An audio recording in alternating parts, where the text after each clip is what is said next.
নমস্কাৰ, আজিৰ এইটো ভিডিঅ'ত মূলত দুটা বিষয় আমি আলোচনা কৰিম।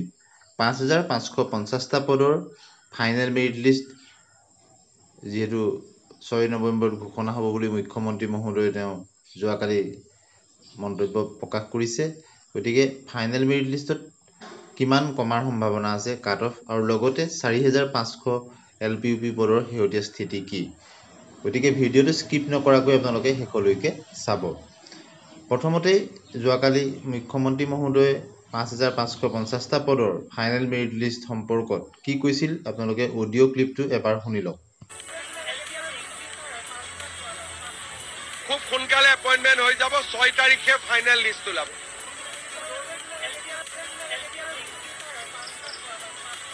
খুব সোনকালে এপইন্টমেন্ট হৈ যাব। ৬ তাৰিখে ফাইনেল লিষ্ট ওলাব। গতিকে মুখ্যমন্ত্ৰী মহোদয়ে কৈছে যে খুব সোনকালে এপইন্টমেন্ট হ'ব আৰু ৬ তাৰিখে ফাইনেল মেৰিট লিষ্ট ওলাব। গতিকে মাজত আৰু ৩টা দিন বাকী আছে।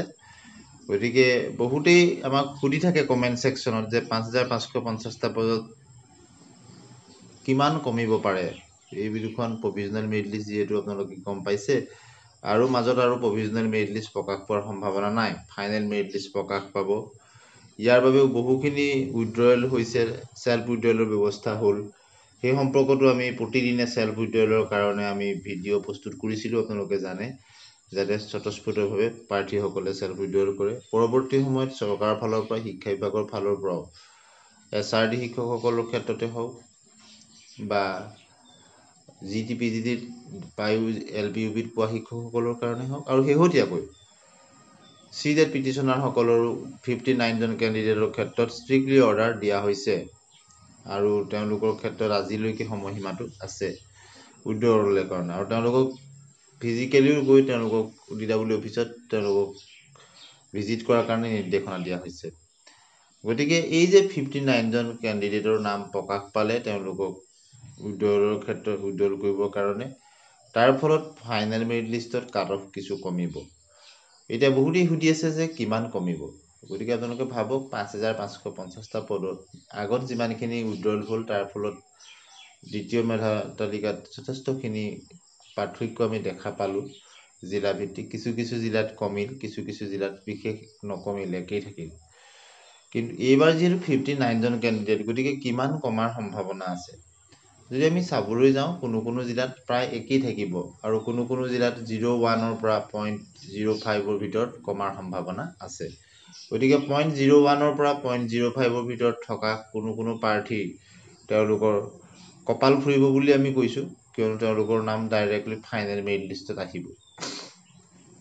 নতুনকৈ 59 জন প্ৰাৰ্থীৰ নাম সোমাব, আৰু প্ৰাৰ্থীৰ নাম সোমাব নে নোসোমায় সেই কথা এতিয়া স্পষ্ট হোৱা নাই, কিন্তু এই 59 জন কেণ্ডিডেটক যিটো ছেল্ফ উইথড্ৰ কৰিবৰ কাৰণে দিছে, গতিকে সোমাব। গতিকে কিমান কমিব কাট অফ বুলি ক'লে জিলাভিত্তিক প্ৰায় একেই থাকিব, আৰু কিছু কিছু জিলাত 0.01ৰ পৰা 0.05ৰ ভিতৰত কমাৰ সম্ভাৱনা আছে। প্ৰভিজনেল মেৰিট লিষ্টবিলাক প্ৰকাশ পোৱাৰ আগতো আমি পইণ্টৰ ক্ষেত্ৰত কমিব, কিমান কমিব তাৰ বিশ্লেষণ দিছিলোঁ।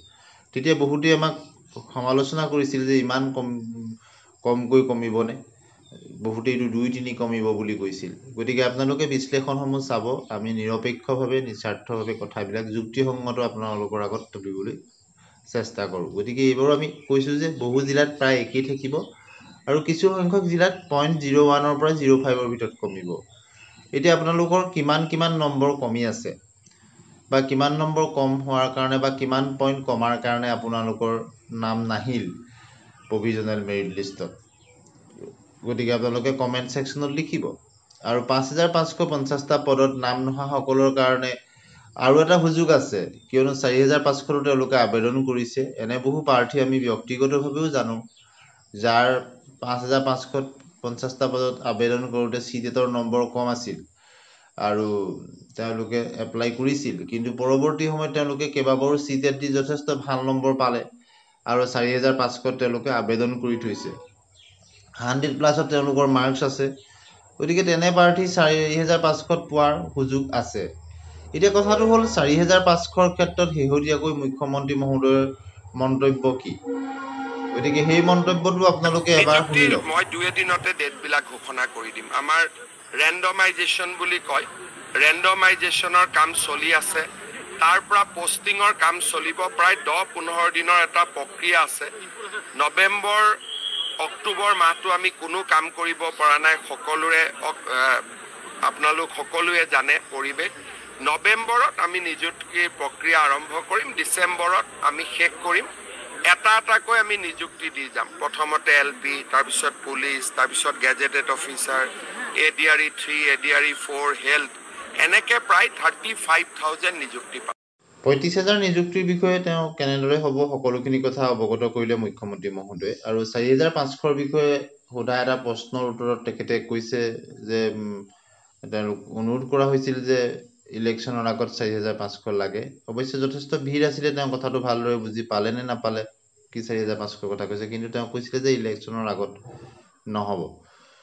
গতিকে কিন্তু ইয়াৰ আগৰ তেওঁ ফেচবুক লাইভতে হওক এইবিলাকত তেওঁ কৈছিল যে 5,550টা পদৰ ফাইনেল মেৰিট লিষ্ট প্ৰকাশ পোৱাৰ পিছতেই ভেৰিফিকেশ্যন আৰম্ভ হ'ব। যিহেতু নৱেম্বৰ 6 তাৰিখে যদি ফাইনেল মেৰিট লিষ্ট প্ৰকাশ পায়, কিন্তু তাৰপিছত 4,500 কেণ্ডিডেটসকলে মুখ্যমন্ত্ৰী মহোদয়ক তেওঁক লগ ধৰিব লাগিব বা শিক্ষামন্ত্ৰী মহোদয়ক লগ ধৰিব লাগিব আৰু DW অফিচ ভিজিট কৰিব লাগিব। আমিও আমাৰ ফালৰ পৰা চেষ্টা কৰিম যাতে ভেৰিফিকেশ্যনবিলাক সোনকালে যাতে হয়, তাৰ কাৰণে ইনিচিয়েটিভ যদি কেনেদৰে ল'ব পৰা হয়। আৰু প্ৰাৰ্থীসকলৰ ক্ষেত্ৰতো আমি জানো যে যিহেতু নিকা এক স্বচ্ছ নিযুক্তি অসম চৰকাৰে দিছে, গতিকে 4,500 পদৰ ক্ষেত্ৰতো যাতে ফিজিকেল ভেৰিফিকেশ্যনবিলাক মুখ্যমন্ত্ৰী মহোদয়ে পূৰ্বতে কোৱাৰ দৰে বা শিক্ষামন্ত্ৰী মহোদয়ে কোৱাৰ দৰে 5,550টা পদৰ ফাইনেল মেৰিট লিষ্ট প্ৰকাশ পোৱাৰ পিছত কামখিনি আৰম্ভ হয়, তাৰ কাৰণে যাতে ইনিচিয়েটিভ লয়। আৰু প্ৰাৰ্থীসকল হতাশ বা নিৰাশ হোৱাৰ কোনো কাৰণ নাই, কিয়নো তেওঁলোকে এই যে অসম চৰকাৰে যথেষ্ট আন্তৰিকতাৰে নিকা আৰু স্বচ্ছভাৱে সকলোখিনি কাম কৰিছে। আৰু 4,500 পদৰ যিহেতু জানুৱাৰীতে বিজ্ঞাপন প্ৰকাশ পালে, গতিকে 4,500 পদৰ ক্ষেত্ৰতো নিশ্চয় ইনিচিয়েটিভ ল'ব। এই ক্ষেত্ৰত প্ৰাৰ্থীসকলে এটা পজিটিভ মনোভাৱ লৈ তেওঁলোকে যোগাযোগত থাকিব লাগিব DWৰ লগত, আৰু শিক্ষামন্ত্ৰী মুখ্যমন্ত্ৰী মহোদয়কো পাৰ্চনেলি লগ ধৰি তেওঁলোকৰ কথাখিনি অৱগত কৰিব লাগিব যাতে ভেৰিফিকেশ্যনৰ কামখিনি সোনকালে আৰম্ভ হয়। আৰু ভেৰিফিকেশ্যনৰ কামখিনি আৰম্ভ হ'লে পৰৱৰ্তী কামখিনিও নিশ্চয় আৰম্ভ হ'ব।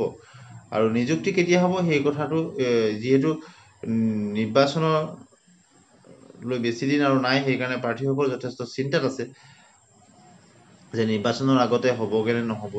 কিন্তু নৱেম্বৰ, ডিচেম্বৰ, জানুৱাৰী, ফেব্ৰুৱাৰী এনেকৈ যদি চোৱা যায় 4 মাহ আছে।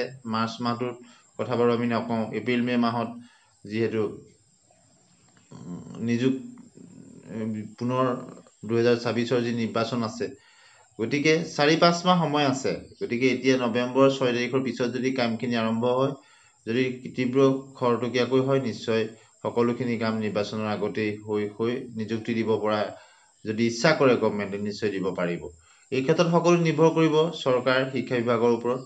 গতিকে 5,550টা পদৰ ফাইনেল মেৰিট লিষ্ট প্ৰকাশ পোৱাৰ পিছতেই 4,500 প্ৰাৰ্থীসকলে যোগাযোগত থাকিব লাগিব। আমিও চেষ্টা কৰিম যিমানখিনি পাৰোঁ।